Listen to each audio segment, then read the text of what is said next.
Bienvenue à notre show. Aujourd'hui, nous allons parler d'un sujet qui mérite toute votre attention, le cancer colorectal et l'aspirine.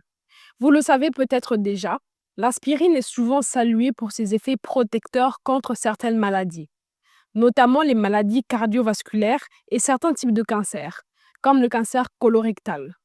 Mais saviez-vous que cette protection ne s'applique pas à tout le monde? Et oui, selon une étude publiée dans la revue scientifique American Science Translational Medicine, l'aspirine pourrait réduire de 50% le risque de cancer colorectal.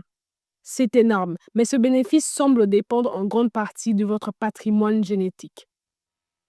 Les chercheurs ont analysé le tissu de 270 patients atteints d'un cancer du côlon, dans le cadre d'une étude menée sur 127 865 participants, suivis pendant plus de 30 ans.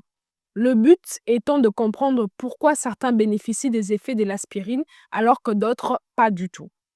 Ils ont découvert que les personnes qui ne produisent pas naturellement de niveau élevé de l'enzyme 15-PGDH ne profitent pas vraiment des effets protecteurs de l'aspirine.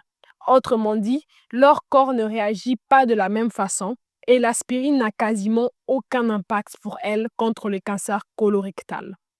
L'AFP, l'agence France-Presse, a d'ailleurs précisé que le but de cette étude était de voir s'il serait possible de développer un test génétique, un outil simple qui permettrait à vos médecins de savoir à l'avance si vous, en tant que patient, vous pouvez bénéficier ou non de l'aspirine comme mesure préventive.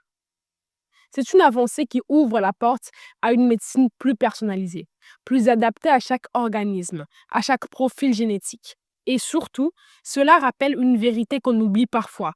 Nous ne sommes pas tous égaux face aux médicaments. Alors si vous prenez de l'aspirine ou si vous envisagez de le faire dans un cadre préventif, parlez-en toujours à un professionnel de la santé. Car ce qui fonctionne pour certains peut être totalement inefficace, voire risqué pour d'autres. Nous tendons vers la fin de notre épisode du jour.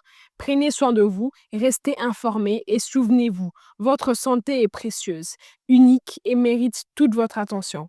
C'était Lady Congo à partir de Kinshasa. Peace and love, on est ensemble.